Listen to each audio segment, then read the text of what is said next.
Yeah, this last weekend I played in the US Flesh and Blood Nationals, if you weren't aware. It was in Charlotte, which is honestly a crappy place to fly into because for some reason the flights are very, very expensive.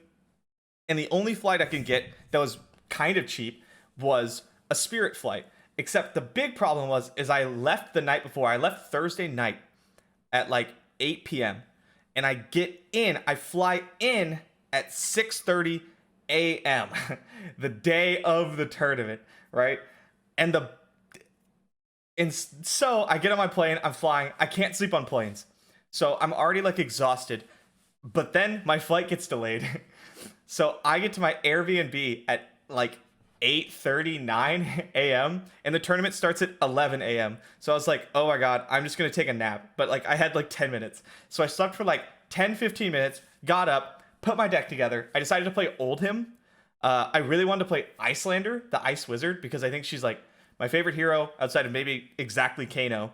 But I was like, "Damn, dude, like Oldhim's so good. I know how to beat the Oldhim mirror really well. I feel really comfortable into Icelander, which I think a lot of people are going to be bringing. Like, I feel really, really good on Oldhim, and maybe not quite as good as on Icelander because I don't think my list is like the best Icelander list. And so I sleeved up Oldhim, and I showed up just tired, right? Just tired. I haven't slept in before we started drafting, I hadn't slept in 24 hours. Before round one even starts, bro, I haven't slept in 24 hours. And then if you're familiar with the format of Nationals, it's uprising draft first. I hate uprising draft with like a fiery passion. It's miserable. If you don't know what draft is a limited format where you get 3 packs of a set in the set Uprising, and then you open up the pack and you have like 14 cards, and you take 1 card and you pass the rest to the left. It's an 8-man pod, right? And then you get 13, and you pick up the 13, you pick 1 card, and you pass the 12, and you do that for all 3 packs, except it goes left, right, left, and then you make a deck out of the cards you get, and then you play in a tournament. The problem with Uprising is that several of the matchups are completely decided on who wins the, not completely, but are very, very, very heavily weighted by who wins the die roll. Winning the die roll adds probably 15% to your win percent chance. It's like insane. And the other problem is 2 of the heroes are Draconic, which can share some cards, and the other hero is Icelander, who's Ice Wizard, who can share basically no cards. So a big part of Limited is like reading signals and stuff. But when you like open up your pack and you're like 6 picks in, 5, 6, 7 picks in, and you start getting your signals, like strong signals, you're like, oh, Icelander's really open. But the problem is you can't switch into Icelander because you're 6 pick in. And if you switch to Icelander now, none of your cards go into that deck, and you will not have enough playables to make a full deck of 30 by the end. Maybe you do. You'll have to play some like real shitter cards. And that's like a really big problem for me in the format because you need to be able to stay open if you really want to like be good at a limited format. You need to be able to like read your table and read your picks, and that's just like not really feasible here. You just kind of have to like get to pick 3 and then just like YOLO it, right? You just like say fuck it, we ball, and pick 1 hero and pick nothing else, and I hate it so much. So first round, we sit down. I'm in a draft pod, and I have some really good players in my draft pod. Some people that I recognize, and I sit down and I go, okay, here's what we're going to do. We're going to draft FaB if I can, and then I'm going to go Icelander if I can. So I open up my first pack, and it's like a lot of really good cards. I have like an Icelander equipment, the chess piece that's really important, and then I have some like a really, really good generic card. So I take the really, really good generic card to keep myself open, and I pass the rest. And then I pick up and I see really, really good Icelander card. And I'm like, all right, sucks that I just passed like Spellfire Cloak, but whatever. I'll take the Icelander card, right? And I pass. Because no good 5 cards have really come out. And you kind of need your like first through 4 picks for 5 to get like really, really good red attacks. So I open it up again. Really, really good Icelander card. Sick! It's like, so my deck is like red Brothers in Arms, blue Aether Hail, blue Aether Hail. If you play Flesh and Blood, you know that's like, hell yeah, bro. Slam that shit. Pass it. Next pick, Spellfire Cloak. Oh, let's go. Not punished for passing it. Windmill Slam. My deck's insane. I'm gonna roll people. Obviously, Icelander's open, right? Pass it. Pick it up. Kind of a light pack for Icelander. It's okay. It's all right. There's a couple good 5 cards, though. And so I pick one. I pass the rest. And then I pick up this pack. Nothing really that good. Nothing really that good. There's a good red. It's like Aether Hail red. Okay. Okay. So I pick that. I pass it. Next pack. 0 Icelander cards. Oh, no. Bouncy Man, thank you for the 19 months. Oh, no. 0 Icelander cards. The only way there's 0 Icelander cards is if people take them out of the pack, because it's not a completely random assortment, right? Like, there's going to be so many ice cards, so many wizard cards in each pack. And so that means people were taking them. But the problem is we're at pick 6 or 7 now. I think we're at like pick 7. And I got a lot of good Icelander cards. So I'm like, oh, none of these people are on Icelanders. That means for two of the 3 packs, I'm going to get fed Icelander cards from like the first 3 to 4 people, right? Hell yeah, my deck's sick. But that means people have been taking it. Probably on the other side of the pod. Whatever, it's fine. But there's insane FI cards. Insane FI cards, the Ninja, in this pack and in the last pack. And the problem is FI is kind of nuts. Like, he's really, really good. Like, if you can get a really, really good FI, if you can be one of 2 FI drafters in your pod, you're going to roll people. Like, you have an auto 2-1. And so I'm like, oh my god, I want to switch. But I can't. I physically cannot switch because we're on like pick 7. I only have 1 card that goes into FI. So I'm just, if I get to the end of the draft, I will not have enough playables to play FI. I have to put in crack bobbles, right? Which are just like pitch 2, do nothing cards. They're horribly bad cards. And so I stick Icelander, and it just gets worse and worse and worse and worse as the packs go on. And finally, I was convinced there was 5 Icelanders in my pod, dude. It was so bad. So finally, draft ends, I put my cards down, and I'm like, who else went Icelander? And everyone, like, bro, 3 other people right next to me go like this. Like, what do you mean you an Icelander? Like, I know I didn't pass any good Icelander cards to my left or to my right because I took them all, right? Like, except for like in the very first pack. But the problem is I was situated in between 2 Icelander drafters. So if it had been 2 to my right or 2 to my left, then it would have been really easy for me to go, oh, there's no Icelander cards, let me get out. But because I was right in the middle, on both sides, that would mean they would take one, but there was still a pretty good card, right? So like, instead of like the 10 out of 10 Icelander card, I would get the 8 out of 10 Icelander card, which would make me assume that it was there, right? That I was still fine. And so I sleeve up just a shitty ass Icelander deck. Just the worst, dude. And I end up going 1 and 2. Whatever, man. The biggest problem I have with Uprising draft is that every time I play it, I'm just tilted out of my fucking mind. I could draft the most insane draft deck of Uprising, crush all 3 of my opponents, go 3-0, and be miserable afterwards. I hate it. And so I never really drafted the format. I drafted a pre-release. I drafted 1 Road to Nationals where I dropped halfway through. And then I drafted the 2 drafts at the Pro Tour, and I drafted the 2 drafts at Nationals, and that's the only times I've ever drafted Uprising because I hate it that much. So I'm turbo tilted. I haven't slept in 30 hours at this point, and I'm so upset, and I start off 1 and 2. Whatever, man. Shake it off, get some coffee, chug that shit, bust out the trusty old him deck. I'm feeling good about Classic Constructed, honestly. I'm feeling really good. But here's the problem. I don't actually want to be playing Nationals. I showed up to Nationals to play the Calling the next day. So the Calling is like a Grand Prix where anyone can enter. However, here's the important part. It's only Classic Constructed. All 7 rounds, each day, only Classic Constructed, instead of the 3-4-3-4 that Nationals is, where you have to play draft. So I went hoping to scrub out. I went to Nationals hoping to do okay, but not good enough that I had to play the next day. Because if I went 4-3, I qualify for day 2, but I'm not live for top 8, so I'm just going to drop. I'm just going to drop and go play the Calling. I'm going to go play Icelander and have a blast. So, but you know, I still want to do well. I still want to do well. And my constructed elo is like really high. I was like rank 150 in the world or something, or even lower. I think like rank 120 in the world for like constructed elo. And so I sit down and I just like blast a couple people. I think my first round opponent's like, oh, I'm playing Oldhim, and I'm like, bet I'm playing Oldhim. Like this mirror is so good for me, so good for me. Just like I've played it, I understand how it works. Like I know how to win this mirror. I always win this mirror. So I sit down, and it's like turn one. I'm going to get the round order mixed up. So if you're watching this and you play me in nationals, and you're like, hey, that wasn't me. Don't worry about it. It was another opponent. But I struggle to keep the rounds together because I was so tired. So I'm playing an Oldhim, and my opponent stops to think for like a second on turn one.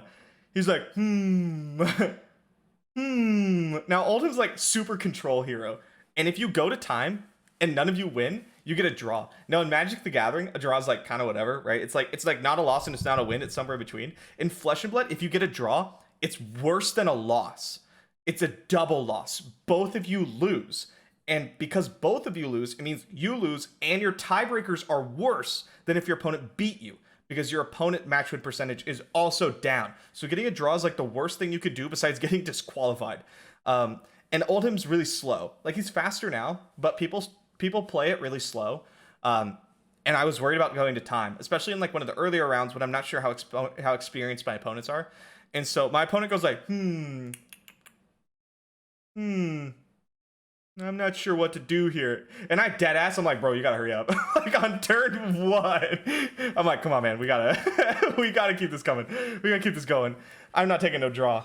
And my opponent sped up. He's like, yeah, I know. Like, don't worry about it. And it wasn't a problem. But yeah, so I just played, and like the secret to that matchup is like, don't activate your Crown of Seeds unless you like need to.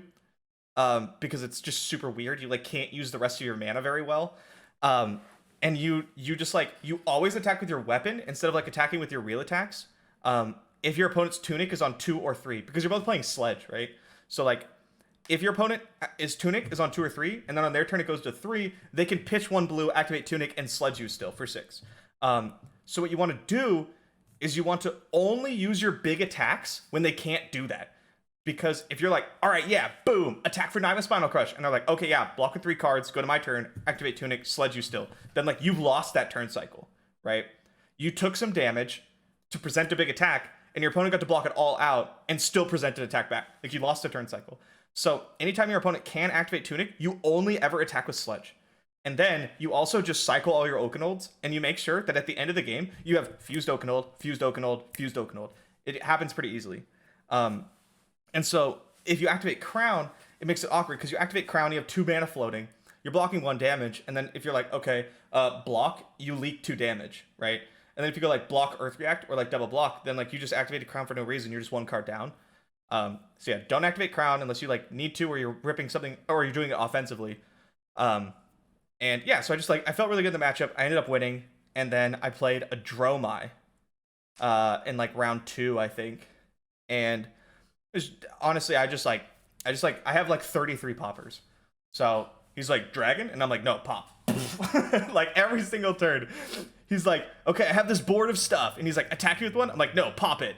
Because if you block with an attack that has like 6 or more power, then the thing just dies and like no damage goes through. So he's like, haha, big dragon, attack you? And I'm like, okay, yeah, block with my dragon. Like, all right, block with my big attack. And he's like, okay. And like his turn just ends and I take no damage, and then I punch him in the face for 6 or 8 or 10 or whatever, right? And I just like did that over and over and over and over and over again, and then he died. It did get pretty close at the end because I was like, I got more aggressive near the end. And he was able to block out a turn I didn't think he'd be able to block out. So it like did get kind of close, but I ended up winning. And then I played a Viserai. And Viserai is a good matchup for Oldhim. And it can go like one of 2 ways. So like the Viserai players a lot of times now are switching to like a semi-OTK package, which means they build up a lot of rune chance without attacking you. So all you're able to do is attack. You're not able to defend. But Oldhim's attacks can only be so good, right? Whereas like Viserai, if they keep a 5-card hand, they can put a lot of damage on the table. And building up rune chance is just for every rune chant, they're building up 1 damage, right? So a lot of times they'll get to where they have like 23 rune chants, and then they just kill you. Because It's not physically possible for you to block that much in one turn. And that's the full OTK. A lot of people go semi OTK, where they like try to build up to like 12, 15 rune chance, and then they start attacking you, right, to force you to block, and then they just play a normal game after that. Well, my opponent, it looked like he was on like the OTK package. He goes like Mordred Tide, Mauvern Skies, read the runes or whatever. He's like, boom, I have hella. Or like Mordred Tide, activate Grasp, make more rune chance from like incantation or something, right? So he's got like, I don't know, 7 rune chance or something on turn 1, and I was like, sheesh. All right, my opponent's gonna OTK me, obviously. So I like attack a little bit. I think I just like Sledge. It's pretty sad. And then it's my opponent's turn, and he just like attacks me. He's just like, yep. And I was like, oh, that's not what I expected. But he put so much damage on the table. Like, it was such a good turn for him that I leaked like a ton of damage. And then it's my turn, and I'm trying to attack. And so I put some damage on him, but then he switches back to semi-OTK. So he's like, he has a really good turn where he just gets to build up rune chance again. So he just builds up rune chance, go defensive. Build up rune chance, go defensive. Build up rune chance, go defensive. And then he keeps a 5-card hand. And so he has a 5-carder, and it's clear that he wants to like go off, right? So I attack with Command and Conquer, which is like, if it deals any damage, he loses an arsenal, which puts him down to 4. And then he goes, no blocks. And I'm like, oh no. Right? Oh no. Because if he keeps that many cards and he like just takes it, I'm just going to die, right? Like his hand must be good. But I have a pummel in hand. I have 2 pummels in my hand. Now, pummel is 2-mana attack reaction plus 4 damage. If it hits, your opponent has to discard a card from their hand. I have 2 pummels. The problem is I don't have the mana for it, right? I can't afford to pay for it. I have like another, I have like, yeah, it's like just that. It's just Command and Conquer 2 pummels. But I have 1 mana floating, and I have a card in my arsenal. So I activate Crown of Seeds, puts the card in my arsenal down on the bottom, and then I get to like draw. Oh, sorry, I have another red, like a 4th red. And I get to draw. And if it's a blue, I get to cast both pummels. And I rip a blue. I go blue, pummel. And he just looks at me and he's like, bro. He's like, are you kidding me? So I rip like his whole hand apart, right? He loses 3 cards, the arsenals and 2 cards in hand, and takes 14 damage. And he's like, oh, god fucking damn it. But he has like 17 rune chance. And so the 2 cards he keeps is Become the Arcanite and a non-attack. So he goes Become the Arcanite, discard non-attack, 9th Blade, play 9th Blade. So like he still presents like 25 damage or something. And I was like, oh my god. Now if he got to keep even like a 4-card hand, I just die there. So got pretty lucky with that. And then we had just like a super close game for the rest of the game, and I finally got to like squeak it out. It was incredibly close, really fun. So we're like 3-0 in Classic Constructed, right? And that's good. The problem is I don't want to play Nationals day 2, and I'm currently 4-2, right? So if I lose the next round, it's really easy for me to just drop and play the Calling, which is what I wanted to do, even though I'm technically qualified for the next day. But if I win, I still kind of want to drop, even though I'm still technically alive for top 8, because I just don't want to play Uprising Draft because it upsets me that much. And so I played my 4th round. Can't remember who I played against, but I won. And I'm 5-2, and I'm talking with everybody I'm with, which is like Yost, Brian Basoko, like all them, Dalen Mack. And I'm just like, guys, I don't want to play Nationals. And they're like, well, you have to. They're like, you're still alive for top 8. Like you're not allowed to drop. That like goes against everything that like a competitive player stands for, right? And I'm like, I just don't want to do it. Somebody tell me that it's okay if I drop. And none of them told me that. So I get up for day 2, and I go to day 2, 5-2. Now X and 2 is like locked for top 8, right? And so I show up, and I'm like, I know, because the Calling and day 2 of Nationals start at the same time, and I'm like, I know the draft isn't going to go well. I'm going to go 1-2 or something. I'm going to be out of contention for top 8, and I'm going to be miserable, because all I wanted to do was play Constructed. I wanted to play Icelander and the Calling. And I show up, and I open up my first pack of draft, and it's Draconic Sash or whatever it's called, which is like absolute bomb, pack 1, pick 1, insane card. Boom, pick that shit. Second pack, pick it up. Dope Fi card. Hell yeah. Boom, pick it. Yeah, Sash of Sandakai, yeah, that one. pass. Pick it up, dope generic card. Bam, pick it. Boom. Good FaB card. Hell yeah. Pick it up again. So we're going FaB here. We're looking very good, which is like a good FaB deck is like incredible. Look it up. Okay, pretty good FaB card. Hell yeah. Pick it, pass. Now, my experience with FaB is that the longer the draft goes on, the more open he is. Because there's always someone who switches off into Icelander or switches off into Dromai, right? So your first pack is always going to be like pretty good FaB cards, but not like insane. And then like the second and third you usually get rewarded. So I pick up pick 5, and there's a pretty good FaB card. And I'm like, hell yeah, we're like locked, dude. Like pick 5, dope ass FaB card, let's go. But the problem is there's a really good Icelander card. Like a really good Icelander card. And I was like, okay, well, there wasn't any super good Icelander cards in like pack 3 and 4. So I don't know if it's not open or if there just like wasn't any good ones. But this is a really, really good Icelander card. But this is a good FaB card. And I'm like, okay, well, I'm already in FaB, and someone is going to jump into Icelander. So I pick the FaB card and I pass it. And then like pick 6 and 7, there's like nothing that crazy in Icelander. I get some decent FaB stuff, nothing super good. And then pick 8, I look at it and it's like an insane Icelander card. And I'm like, oh no. Icelander's so open. So open. But the problem is it's pick 8. I have 6 cards that I cannot put into Icelander, right? So if I switch to Icelander now, if I switch to Icelander and someone else switches into Icelander, we're both fucked. Like we're both screwed. It's over for us, right? And the second problem is if I switch into Icelander and no one else does, I still might not end the draft with enough playables because we're so many picks in. That's why I hate this format so much. It's like I don't get a lot of choices that like really matter, is what it feels like to me. And so I keep going through, and Icelander is the most open I've ever seen it in my entire life for all 3 packs. But I stuck with FaB because of the reasons I just laid out. And so one person at the table has like just the most insane Icelander deck. Like it looks like a constructed deck. Like if you could give someone a set of the draft set and let him pick every single card he wanted to put in his draft deck, that's what you would end up with. It's like just the nuttiest, that's not a word, nuttiest draft deck I've ever seen in my entire life for Icelander. And so, but I dodge him round 1, and I'm like, oh, thank God, right? Thank God, because if I have to play him, I'm screwed. So I play someone else round 1. I end up with like, I go second, which is like exactly what you want to do, but I draw like all blues. So I had like 2 blues in my first hand, and I block with them, or 3 blues in my first hand, and I block with 2 of them, and then I drop on my next one, and it's like blue, blue, blue. I'm like, oh, okay. So I like don't do any damage. I end up losing the game to Spreading Flames. But the good news is if I lose, that means I don't have to play against Icelander, right? So round 2, I play against another FaB, which I win. And then round 3, I play against the Icelander. And I'm like, no! Why are you here at 1 and 2? What happened?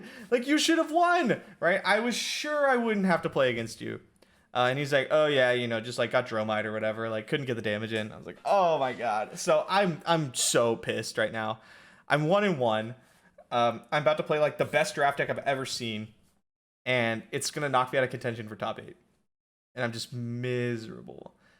So I play him, and it's not even remotely close. I die so fast. So fast. Can I pick the Icelander to deny the pick for someone else's if there's nothing decent in the pack? Yeah, but like I'm hurting for playables.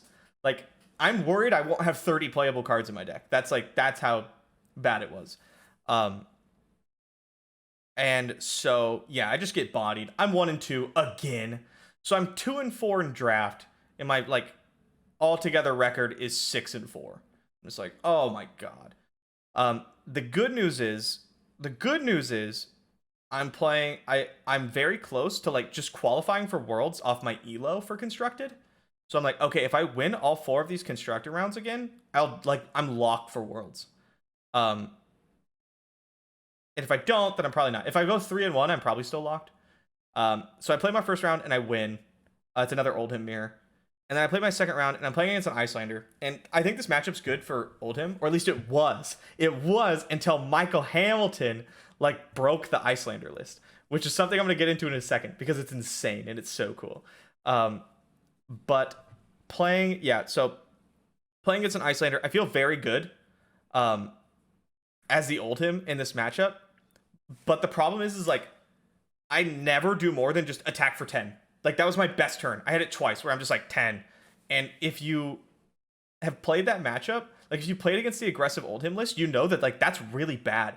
Like I need to be casting Rouse the Ancients, I need to be casting Enlightened Strikes, and then going again and stuff. I need to have like my Zealous Beltings, and I have all of those, right? I have like the full set of all of those. And it just never happens. It just never comes together. I have to pitch all my pummels because I'm just drawing all reds. Like it was just kind of a miserable time. But my opponent's not getting their Frost Hexes in the first half of the matchup, so it's like we're both just kind of drawing shit. But then it comes down to it. We're at like the last turn, and my hand is like Enlightened Strike, red, red, blue, and I go Enlightened Strike, go again. Now the problem with going Enlightened Strike, go again is that I'm at 3. And if I say Enlightened Strike, go again, I have 4 mana, just enough to swing my Sledge for 6. My opponent's at 1, right? But he has a card in Arsenal. So if I say Enlightened Strike, go again, and he blocks the 2 cards, and then I attack with Sledge, my opponent can shoot me, right? They can shoot me they can cast whatever's in their arsenal, and they can use the wand and deal exactly 3 to me, and I die. And so yeah, I just like super through the game, because what I'm supposed to do is I'm supposed to go Enlightened Strike +2 as my mode and attack for 7, and then just keep my 2 cards in hand. That's what I'm supposed to do. But I didn't. And so I go Enlightened Strike, go again. My opponent blocks 2 cards, and I'm like, fuck. If there's any blue non-attack in my opponent's arsenal, which is like more than half the deck, and my opponent's heavily incentivized to put blues in the arsenals, then if I attack with Sledge and it's a blue, I lose the game. And so I don't attack with Sledge, I just pass, and my opponent flips over a yellow from Arsenal and shoots me with an Aether Ice Vein, and like chips in like 1 damage or whatever, and I'm like, fuck. And then they get to Arsenal again. And I ended up losing because of it. If I'd have gone +2, I think I just win. But I don't know, man. I was just tilted. I was just upset. I really just wanted to be playing in the Calling, and so I lost that one. My Icelander opponent played it very well. But yeah, I was really upset with myself at that one. And then I play against FaB, which is like probably your worst matchup. Like a well-built FaB deck is really good into Oldhim. And I lose that one. My opponent just goes like Belittle Artivore twice, and I like explode. And then the last round I play against Briar. And Briar is a good matchup for Oldhim, but you can get beat up. And my opponent just had Channel Mount Heroic, which is like the best card in the game. Had Channel Mount Heroic out for a total of like 8 turns. And I think like 5 of them were like in a row. And you just can't, like no one survives that. You're just super dead. So yeah, 8. Yeah, it was I think it was like 2-3-3 or 3-2-3 or something like that. Like yeah, it was not one single copy of Channel Mount Heroic. But he was playing Plume so that he could pitch a blue to get a blue earth. And that's how he was able to keep it out for 3 turns the second time. And so yeah, I just like died. Like no one survives Channel Mount Heroic for 8 turns. And yeah, I was just bummed. That was like the last round of the tournament. I was upset. I finished 7-7, which is brutal after like a 5-2 start. And yeah, I was just like, oh man, I really just wanted to play the Calling. And so what was crazier was then I'm watching some matches, and I see Michael Hamilton, who's like one of the best players in the world. In my opinion, probably the 2nd best player in the world. I think Pintor is probably the best player. But Michael Hamilton's on Icelander, and I'm like, oh man, I knew I should have played Icelander, right? I should have just listened to my heart. But Michael Hamilton's Icelander list is a little bit different. So Wizard usually plays like only spells and maybe a couple of attacks, specifically like Nourishing Emptiness or Command and Conquer. Michael Hamilton's list has a bunch of like these dookie ass commons in it. It looks like he searched if you have less life in a Flesh and Blood database and then hit enter and just put those cards in his deck, right? So like he's running Scar for Scar, which is like attack for 4 for 0, has go again if you have less life. He's running Fendal's Fighting Spirit. 7 for 3. If you have less life, you gain a life. He's running Wounded Bull, which I didn't know was a card that existed. It's 7 for 3, but if you have less life, it attacks for 8 instead of 7. Like he has all these cards and Enlightened Strike. And I'm like, bro, what are these cards, right? But then like you watch him play his match and he's just like, okay, block with 2 cards, attack you for 8.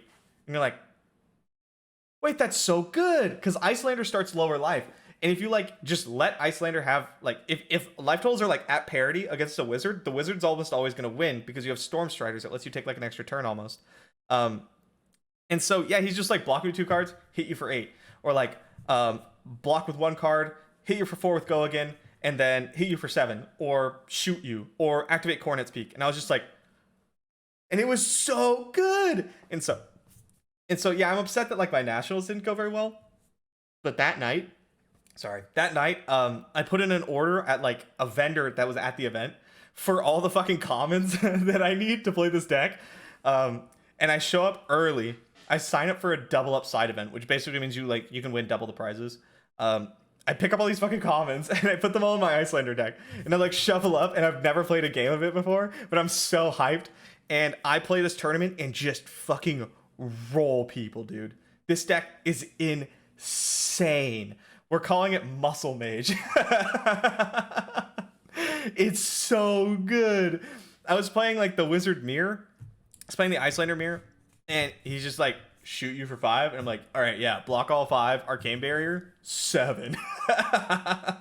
And every single time I attack him with an attack, he goes, fuck. It was just so funny. So I 4-0 that. I pick up a second Cold Foil Frostbite because I think they're sick. And that was my tournament. And it was great. It was so fun. I mean, Nationals was like not fun, but whatever. I had some fun. I liked playing Oldhim. I thought it was cool. But yeah, it means I'm not qualified for Flesh and Blood Worlds, which I think is honestly okay. I'm going to be going anyway, and I'll just play the calling. Worlds format is like draft, constructed, draft, blitz. Or something disgusting like that. Like, I just want to play Classic Constructed. Blitz, I think, is actually, like, okay. I don't mind Blitz. I think Blitz is kind of cool. But I hate this draft format. And so, yeah. I'm actually really excited to just go play the calling. So that's where I'll be at some point in November. Like, first week of November. I'll be in San Jose playing the calling. And that's my Flesh and Blood Nationals story. Thank you all for checking it out.